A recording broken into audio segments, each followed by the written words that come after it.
Okay, so just 1 second. Let's see. So it's the 12th. Okay. 1, 2, 3, 4, 5, 6, 7, 8, 9, 10. Okay, right. Ready? Yep, let's go.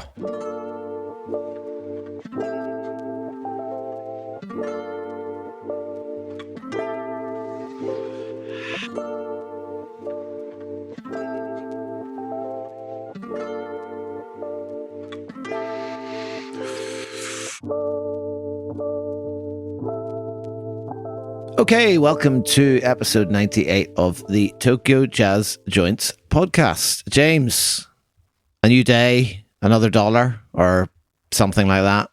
How are you?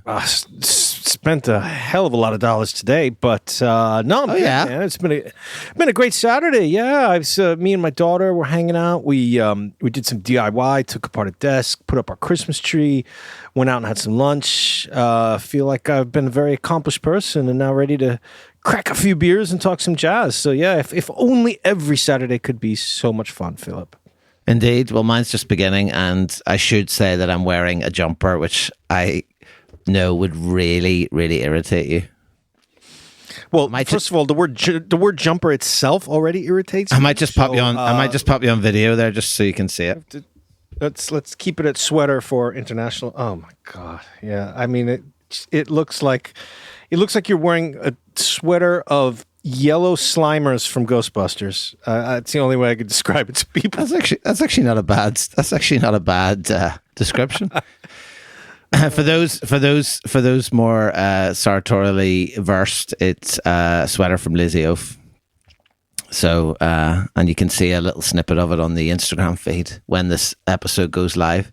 And you're welcome. I'll put one up. I'll put one up as well then, because I definitely trump you because I'm wearing a sweatshirt that was a present from Sun Studios in Memphis, Tennessee. So music trumps fashion, as we all know. But so I win today's battle. A rare victory for me in the fashion state. Bit Route One, but sure. Okay. Anyway, so episode 98. Oh, hang on. Earphones are out. Okay, so episode 98. Well, actually, this is the 10th day. I'm just looking at the schedule there, which I meticulously keep for my own records in the event that I can't remember what I did a few years ago. And also, I love a tick box. But this was the 10th day of my trip. So, as we said in the last episode, we left each other in a sort of underground tunnel that was reminiscent of like the original series of The Equalizer. Sort of dark kind of New York strip light. Someone just appears at the end of the corridor in silhouette and you're like, I'm going to die now. Anyway, so you left, bag swinging. I went back to Jam Jam and then headed back up to Osaka, after which I took the train Tokyo bound. But this is where the wheels came off slightly, not on the train obviously because it's magnets, but it was one of those things where I was like, I've got this worked out. And we've talked so many times on this trip about how it's so satisfying when you get the connections and like you make all the connections that you've got planned. And Japan's so efficient and so punctual, and everything always just works really smoothly. And we've documented some of those kind of trips where we've taken boats, and when I went from Miyazaki to Elven and in one day and like never missed a connection. But this was not Japan's fault. This was just an absolute disaster. So basically, I was trying to head to a place called Figaro, which is a fairly new place in Shizuoka Prefecture. Now, for some reason, I don't know why, I'd got it in my head that it was in Shizuoka. So I was on the train and I'd been texting the owner, who'd been very kind. I said, look, I'm coming a little bit early. Would it be okay to pop in, take some photos? And I knew from the Instagram feed, if you look up Jazz Cafe Figaro, you'll see they're very,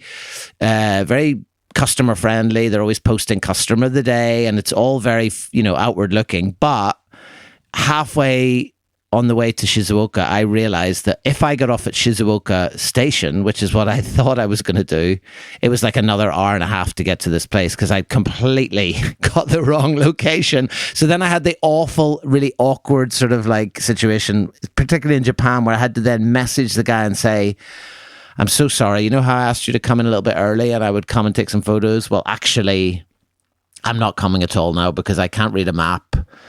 And if I had gone to Shizuoka and then tried to change and done all that, it would have just ended up in a complete disaster. So in the end, I had to just cancel and make straight for Tokyo. And you've never been to Figaro either, so maybe it's a place that we can head on the way. Yeah, and I remember you know, I like you said, I had gone home the night before, so the next morning I was at my desk working hard, hardly working, and then you called me in a very agitated and confused state. And to sum it all up, it is an easy mistake to make, because when you look at the address, because like a lot of prefectures in Japan, the prefectural capital city is the same name as the prefecture. It's a bit of a New York situation, right? So Shizuoka Prefecture's main city is Shizuoka City. And if you look at the address for Jazz Kiss of Figaro, it actually, you know, it has Shizuoka at the end of it. So you would kind of assume that it's the city, but it's not. It's actually Fuji City, as in Mount Fuji. It's very close to Mount Fuji. In fact, it's in that sort of like, for people who are real Japan heads who've been here a lot, it's that little sort of valley that's between Mount Ashitaka and Mount Fuji, right? Where Fuji City is, but a little bit up, away out of the city. So it's not far from the train station, actually, Fujinomiya Station on JR. You could walk there. I think it's like 5 minutes. That's what it was, yeah. That's when I realized so it's it was that station. Fujinomiya Station, yeah. But to get there from Shizuoka Station, you would have to transfer again locally. So there's no way you would have made it on time for the poor guy waited. But it was good that, I mean, look, you know, you talked to him and he understood and all. But yeah, it was definitely one of those like, oopsies. You know? Yeah, it's just slightly awkward. You're like, just like unreliable foreigners, sort of stereotype leaning right into that. It was quite upsetting. I'm just looking at their Google page. It's funny because their actual official name is actually Jazz Tio Kisa Figaro, which I can only assume is to, meaning and, or it could just be English Jazz to Kisa Figaro. But I mean, either or. Yeah. But you were right though. They're very active on social media. They do a lot of events as well. And I'm quite interested because we talked about all the variants of like jazz coffee and jazz coffee names we've had, but it looks as if they actually sell coffee roast named after jazz musicians. So there's some monk blend and some dolphy blend, which looks like it's this quiet dissonance blend, which is an awesome name for a coffee. So dolphy blend would be quite bitter, I would say. Yeah.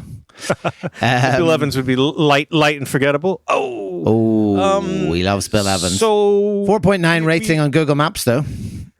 Google reviews. I'm looking 4.9. forward. We will definitely hit there together for sure, because it's really, I mean, it's actually, we can even do it as a day trip. It's not that far from my place. So yeah, Figaro's on our list for the next journey. Just want to find the lowest review. The lowest review is 4 stars, which I have to say, as someone who enjoys reading really bad reviews, because they're absolutely hilarious on Google, and some of the things that people rate and review are amazing, like filling stations, for example. But lowest rating 4 stars. I'll just give you a quick, this was Koji M 6 months ago. Jazz Cafe opening in July 2024. Seems that the store used to be a butcher shop, has been renovated. Although it is not large, capacity about 20 seats. Feel the warmth of wood. Oops. It's a relaxing space. Of course, home roasted coffee, pudding and matcha terrine. It was rich and delicious. The meal menu, it seems like there's only one type of grilled curry. This one for you. What's a grilled curry? Beer, wine, whiskey, cocktails, shochu, sake, awamori, and there was a wide selection of alcohol. Unfortunately, this is where they lost the star. Are you ready? Unfortunately, there is a pillar in the center of the room. So that's your wood. I mean, listen, you know, we all like a bit of wood, but the pillar in the center of the room, I'm assuming that the person who wrote this, not knowing who Koji M, I doubt that it's Murai Koji, the Jazz Kisa author, although you never know, it could be. There's a thought. Well, he's quite old. I don't think he's popping up Google reviews to all the places he goes to, but the only thing I can assume about that, Philip, is that that pillar in the middle of the room maybe is interrupting the sound if you're facing the speakers, because otherwise it's a very, very strange thing to write. But it is warm. There is the warmth of wood. So if the pillar's wooden, it's sort of it's a mixed bag, right? Because you got the warmth of wood. Oh, you can see it. You can see it on the picture here, and it doesn't look very Jama at all. I mean, it's just sort of like between 2 chairs. So. It's lost them the 5-star review. Get the pillar down. probably bring the roof with it. Anyway, so that was Figaro, a complete and utter washout, absolute disaster. And I was really embarrassed. And one of the reasons too that I needed to make to Tokyo was I was coming back to meet my then fiance, who's not my wife, I should clarify, just in case there's rumors about us breaking up, who was in Tokyo by this point. And so I came back up. But before that, I just thought I would go and do my greetings at Eagle to the legendary Goto-san. But also I had a kind of an ulterior motive, which was to meet a couple of Polish musicians and journalists that were there. They go by Jazz Popolsku on Instagram. Jakub and Krzysztof, who very kindly did an interview for Polish radio when he was there. But it was kind of a comical situation, James, because I was kind of like texting them and saying, "Oh, let's meet. I'm just heading to Eagle," and they were like, "Let's meet there." And what am I thinking when they say, "Let's meet in Eagle"? I mean, you can't talk at Eagle during the daytime, so not exactly the place to be with a bunch of musicians you want to catch up with. It was so awkward, right? So I went to Eagle, came in, and of course, Goto-san was in the back, right? So there's the young guys, so they don't know me. They're sort of like ushering me in, like really seriously. And you can't talk, and you're like, yes, I know, it's fine, right? And then I've just got a note here that says, took some time, such a weird vibe with Instagram ladies who punch. Not sure what that means. Who lunch. Instagram ladies who lunch. And old boys sleeping. And then there was a truck driver with a trucker's hat who was fast asleep. So that was the scene in Eagle. And if you know Eagle, there's this kind of like a Venetian blind that comes down in the middle. So I was sat at the back wall beside one of the speakers. There's two Instagram ladies who were doing a lot of like photographing and videoing. Just they didn't care.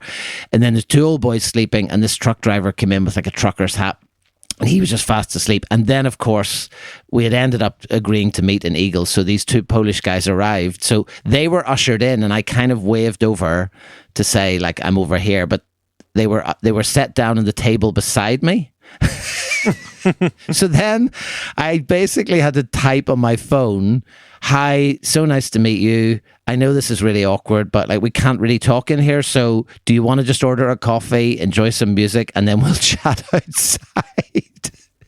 Like it was just like so uncomfortable, I just felt it was just such an awkward kind of like situation. So we sat there side by side, messaging on iPhone notes, and then eventually decided to kind of settle up and go out. But what was interesting as well, once we got to the door, Goto-san appeared again, and because I'd spoken to him briefly when he before the Polish guys arrived.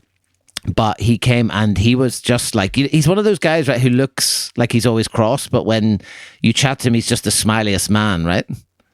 Oh yeah, he's so lovely. Intimidated me for years. Yeah. Years he used to intimidate me. Yeah, because he just has that look. That it looks like he, as you would say, cross or in a foul mood. But he is. Once you start talking to him, he laughs and smiles so much. We've got some wonderful smiley pictures with him, over the years.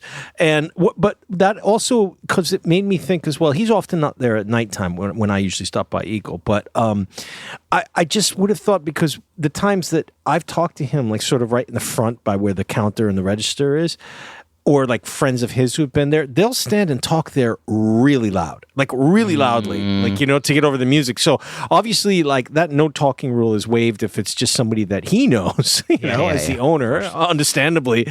But I mean, I would have thought that maybe if you explained to him, like, look, these guys, they're musicians, they're here from Poland, they really wanted to come see you and see Eagle, maybe he would have sat you down for a chat or not. But I'm assuming you guys just finished up the coffee and then headed out somewhere else for your camp. Well, not before an absolute merch bonanza, because Jakub produced us. He had a quite literal suitcase, like full of all this merch. So he gave Goto-san I think there was like one of those lanyard things, possibly like a T-shirt, some stickers, like a patch, and I have a really nice photograph of the two of them with Goto-san, and you never kind of know with him, right? He sort of like he just kind of takes it all in his stride. He's like, yeah, great. And he's like just taking all this stuff and smiling away and probably partly thinking, who are these people and like what's going on and whatever. But you never get any sense of that. He's just like, oh, yeah. He pops in for the photo, big, massive smile, and then he heads back into the kitchen.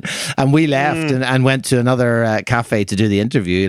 But like you say, it's definitely like a variable talking policy. I think it's more like a preemptive strike. When you come in, they're like, okay, just... Yes. So I think he's like told, because that remember when I met up with our mutual friend David.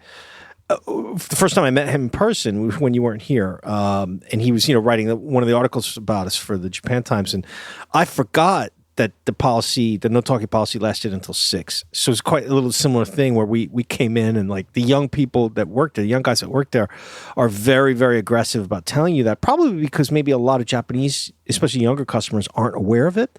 And so they want to sort of like get ahead of it and be like, look, you can come in, but until 6, this isn't like a drinking place. This is all about the music. So I will check and see, because Philip, Eagle is right up the street from where my dentist is. So when I'm going there in 2 weeks' time for a year-end appointment, I will stop in and try to get there in the daytime to say hello to Goto-san as well. It's been a few years since I've talked with him. But I know that Eagle, especially from the Jazz Kisa social media sightings, he is swarming with overseas customers as well. So business is good. Yeah, no, I mean, it's one of those sort of places, I think, that's, like Doug and Samurai, where, it's kind of on the itinerary now if you go to a place, and it's just so beautiful, and so it's such a gorgeous space. You come in, it's obviously light outside, you come down those stairs and you just have no sense of time of day once you get in there. It's kind of beautifully lit, it's quite loud, it's just the music that dominates, and it's just such a top spot to go to, but definitely not a place for an interview or a first date unless it's going really badly. Oh, but one other quick thing, and I think I mentioned this when I went to give him the book, which would be now 2 years ago. Yeah, it would be 2 summers ago.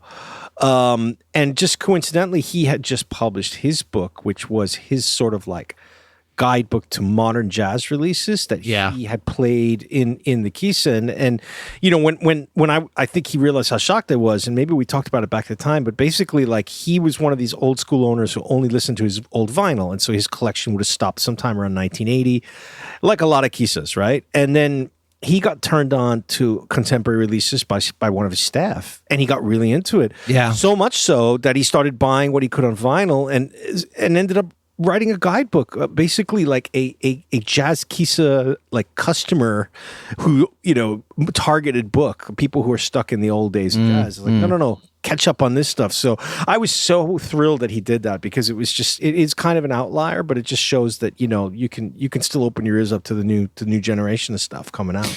Yeah, no, I think it's sort of exceptional, really, like, because, we've talked about places like Masako and Downbeat where you're going to hear contemporary stuff and like, brand new releases, but it tends to be the younger owners that are doing that kind of thing, I think, So yeah, I mean, top spot, Eagle. I'm sure a lot of people listening have already been to it. So that was kind of it was quite considering the days that had preceded it was quite a light jazz day, I should say, really. So that was Figaro, which was a fail, and Eagle, which was a great success, except in the conversation stakes.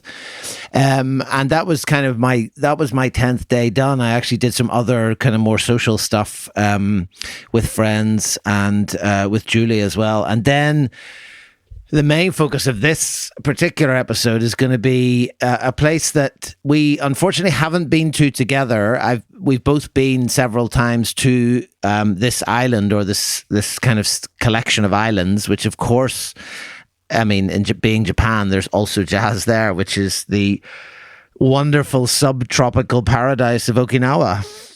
Which is where I headed the following day from Haneda Airport. I've got a 9:30 flight to Naha.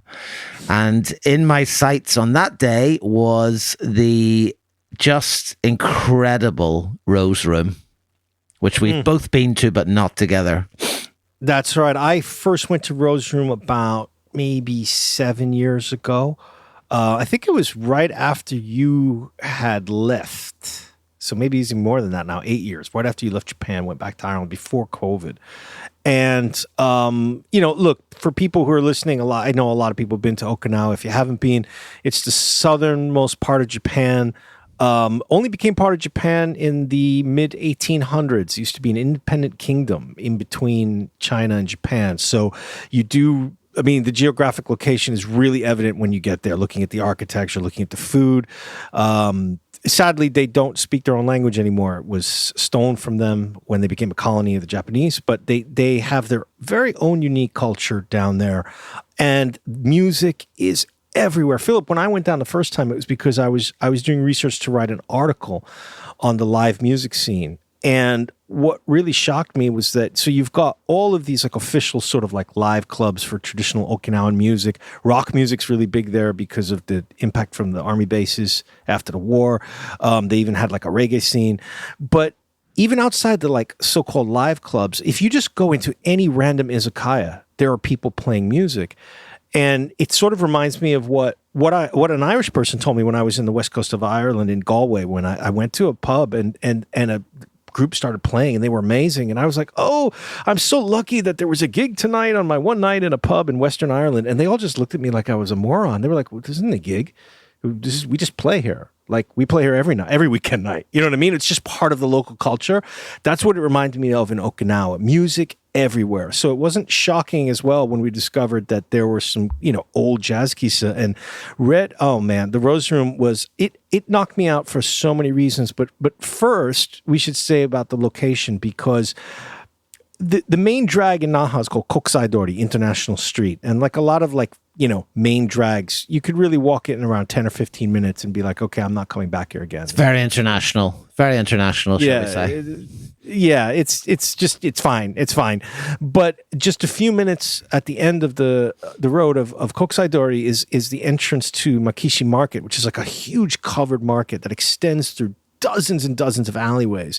And as soon as you go in there, you're like, okay, this feels like now I'm in real Okinawa back in like the 70s. It has that same vibe, And right at the end of it, you get to Rose Room, but it's interesting because you could easily look at the sign for Rose Room and not think it was a jazz kisa, right? I think it says tea.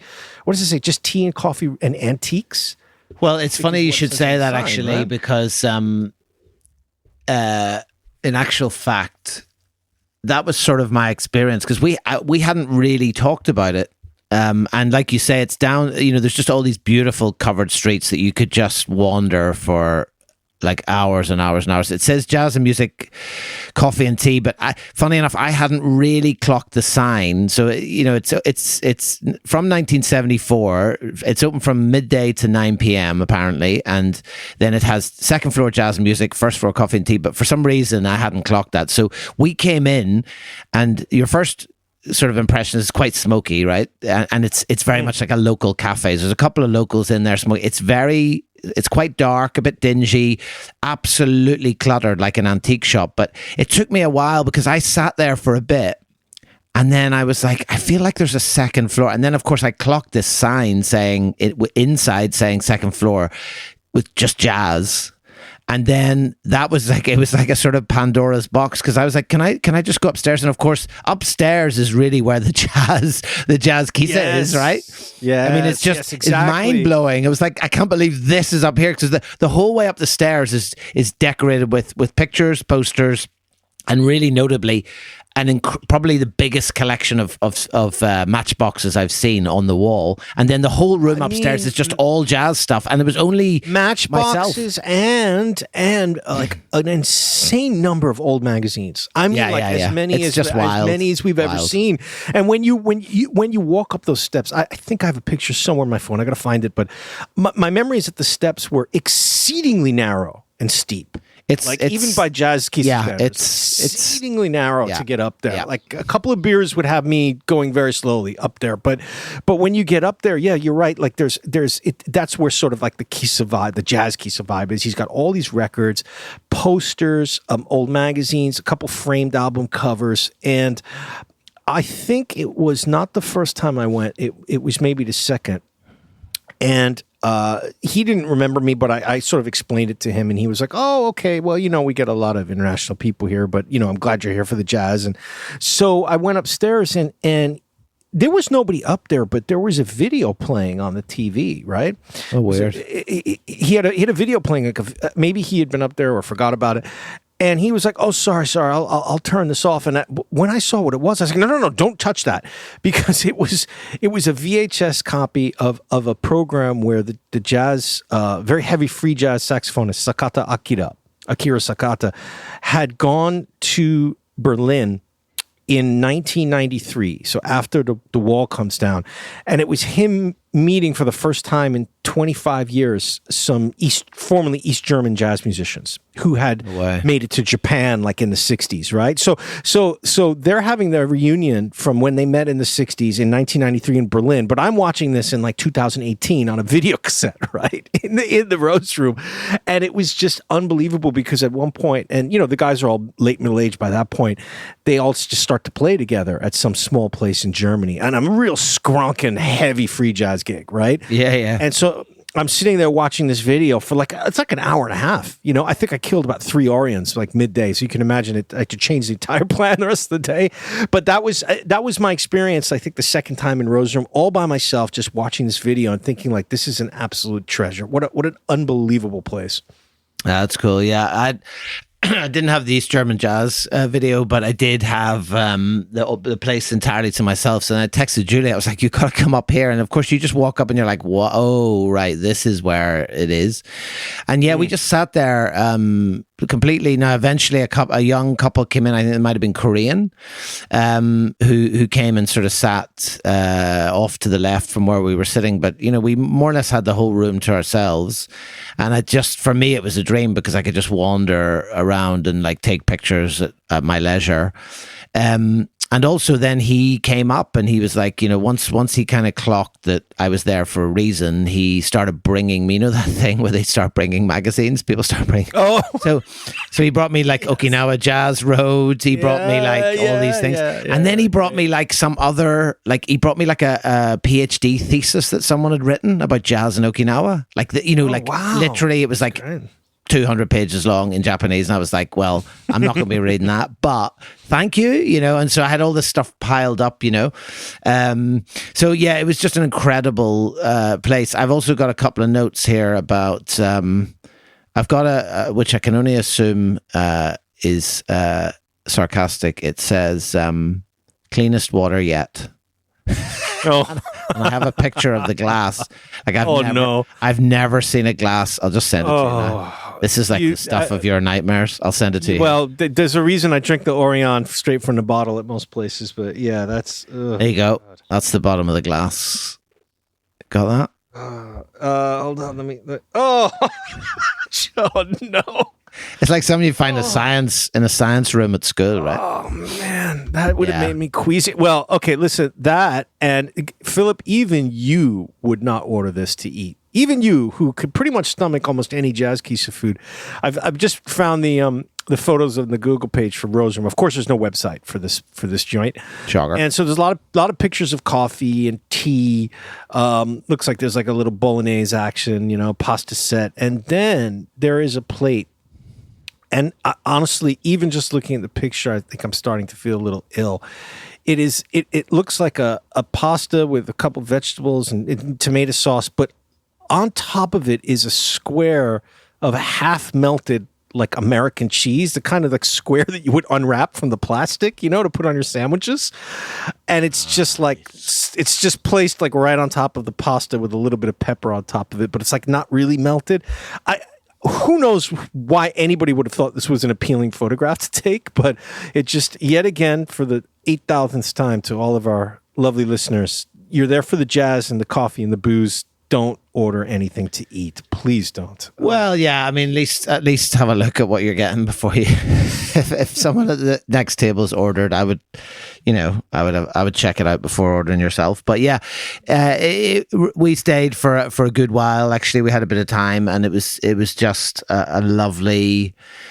It was just a lovely kind of way to spend the morning. The old guy was really quite tickled, I think, in the end, because I came down before leaving, and I was just chatting and taken some more photographs, and I was just like, this place is amazing, and like, oh, it's, you know, and I think he just seemed a bit tickled by the whole thing, you know, that someone was like that interested, because like we said with many of these places, you know, essentially I think now it probably functions more on the ground floor as like just as a local cafe, and that seemed to be the vibe, you know. It's just solo diners. I found a sign, a picture of the outdoors from, it says July 2022, right, and it says tea and coffee rose room, and then the sign that sort of sticks out of the wall says coffee and antique rose room.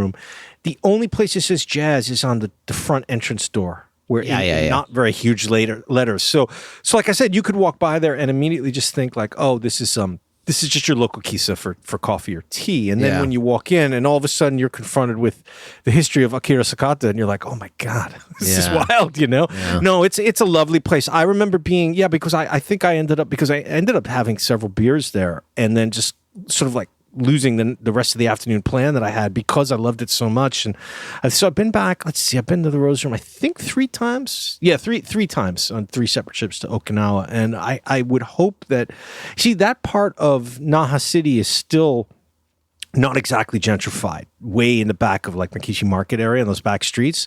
And so I would imagine that building is safe. I mean, maybe he's even the owner.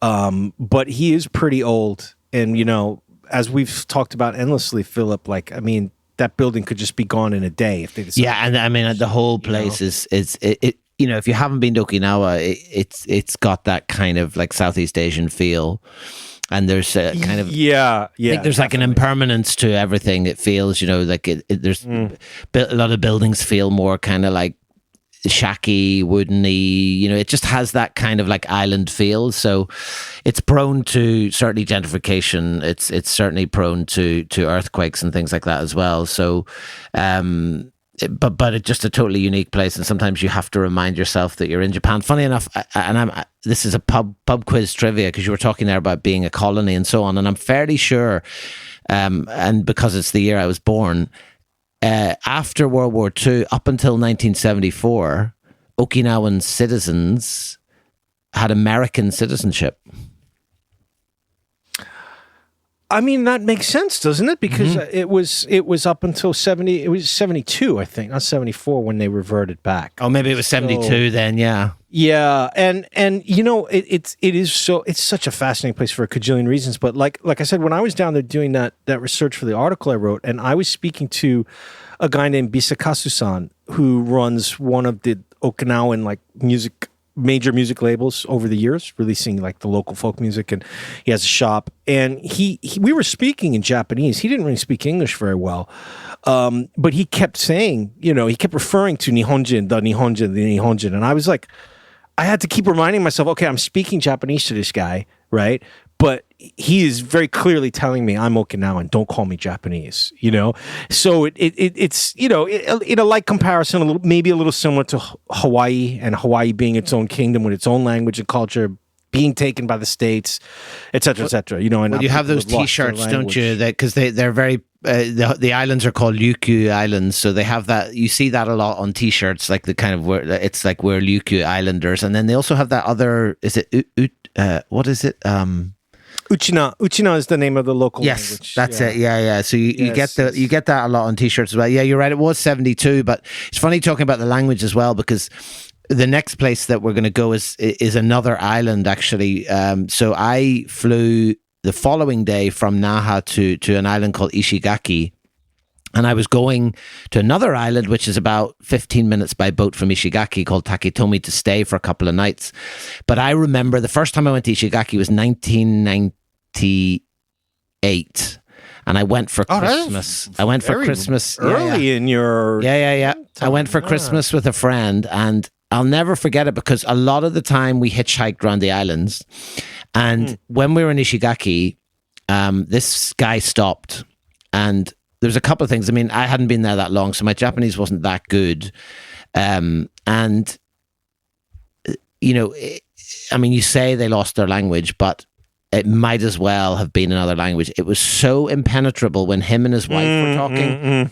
It, you know, it was beyond dialect for me. It was just like, I do not have a clue. I can't identify any words. And then he would sort of switch into more kind of like standard Japanese for our benefit. But this guy picked us up on the side of the road, and he let us stay in his house for 3 days.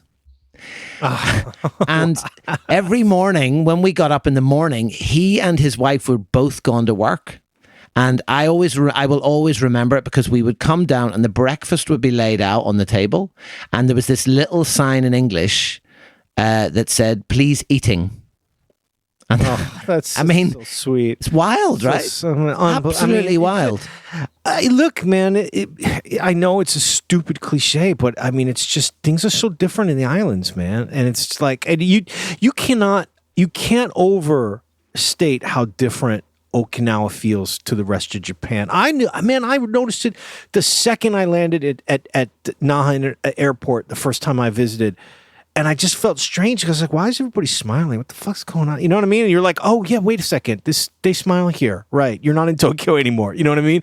And of course, everything is at least 1/3 the speed. Service, movement, everything else is so much slower. So I almost felt like you have to sort of detox it. You have to sort of let that pressure get out of you and be like, okay, I'm going to slow down here. And yes, like you said, that's unbelievable. Like, they let you stay there and just like, oh yeah, we'll cook you breakfast. Yeah, hang out, no problem.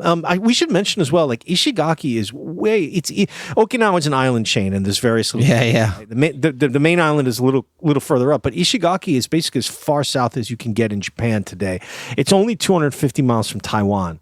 So if you're looking there on the map, I mean, you're way closer to Taiwan than you are to you're basically on your way to so-called Taiwan, mainland Japan. So, the dialect, the food, all of that is as distant as you could get from Tokyo as anywhere else in the country. So it does have that really, really unique flavor. But Philip, the place that you were going, I was so excited that you were going there because, of course, I'd heard of it, Jazz Bar Scarecrow. The main reason I'd heard of it was because basically, my mentor, Peter Barricant, who, if anybody listens to my podcast will know, I just did a really good chat with him.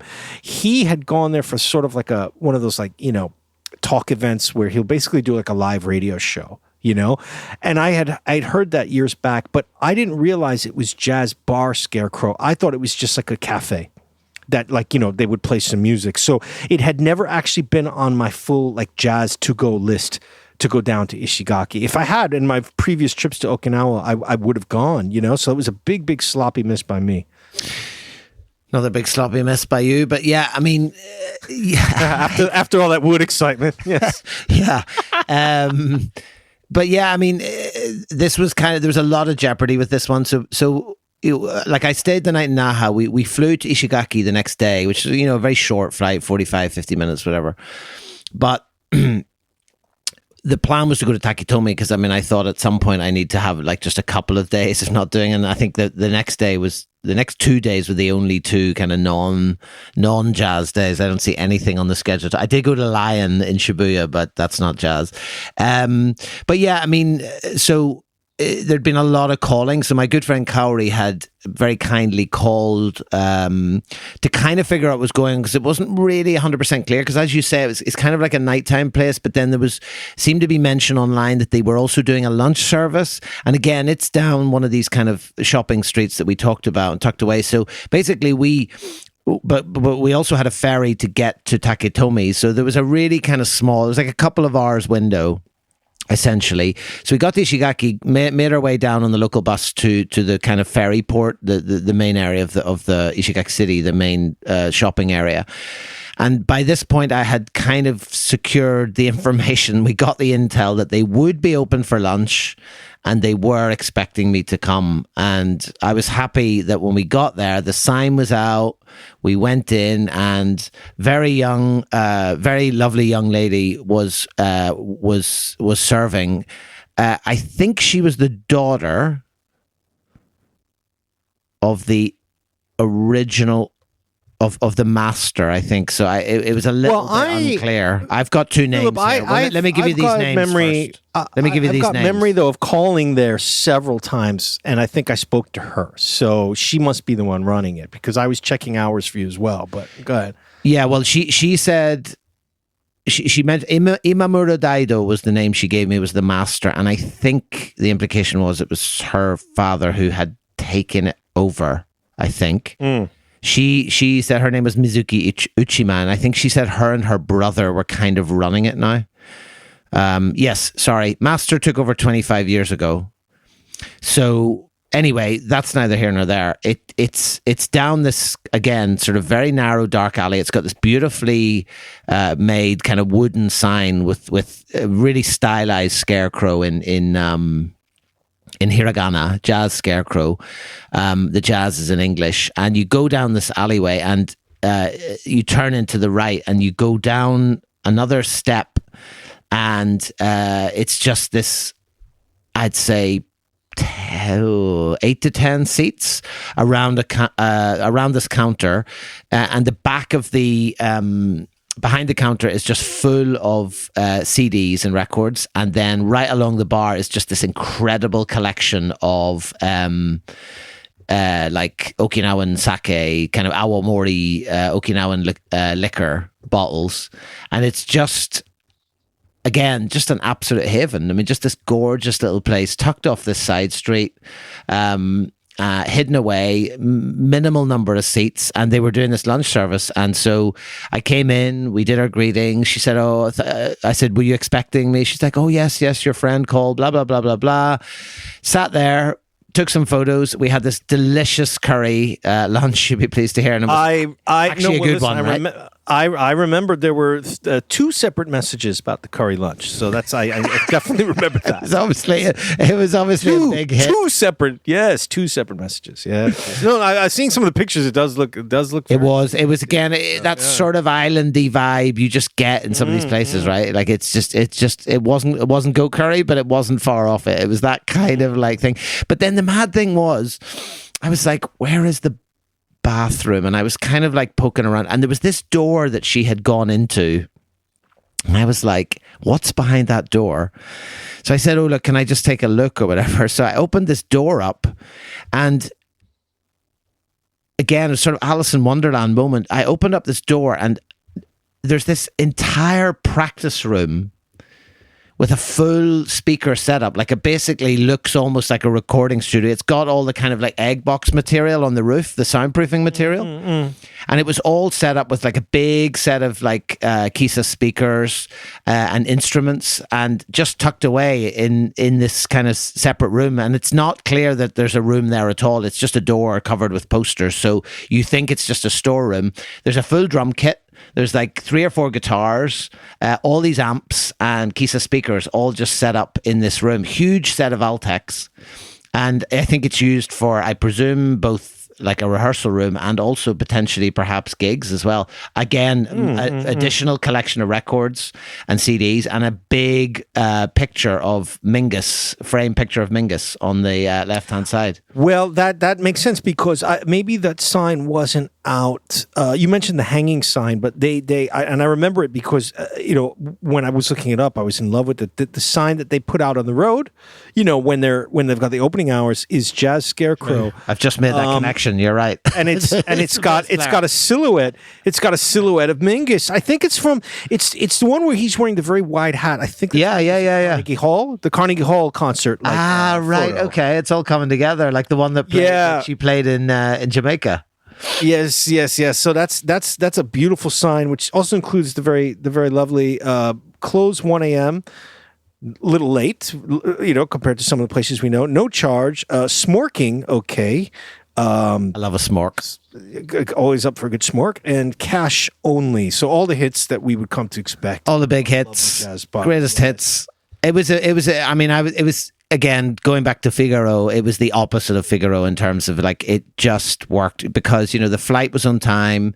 We got the local bus into the city centre. We had time to go in and enjoy the place, like take some photos, have some lunch, and we still made it back to the ferry terminal via the convenience store to get some snacks and some sake or some alcohol to take over to Taketomi Island. So like, it was just one of those very satisfying experiences. And not only that, just a really beautiful photogenic place. I mean, like you say, that I mentioned the wooden sign, but they also have this huge like actual wooden sign that's carved out of a huge piece of wood with not only the Mingus logo that's on the kind of board that goes out the front, but an actual physical huge piece of wood with Jazz Scarecrow and that Mingus silhouette. And it's just like just an incredible place. And I'm so pleased that we just happened to get, because I think even a couple of days later, I noticed then it's like, oh, we're not doing lunch service anymore. So it's obviously one of these places, like it's quite again, very islandy, right? It's all just very fluid. And oh, we're not doing that today. Oh, well, yeah, we do that next week, or we only do that Thursdays or whatever.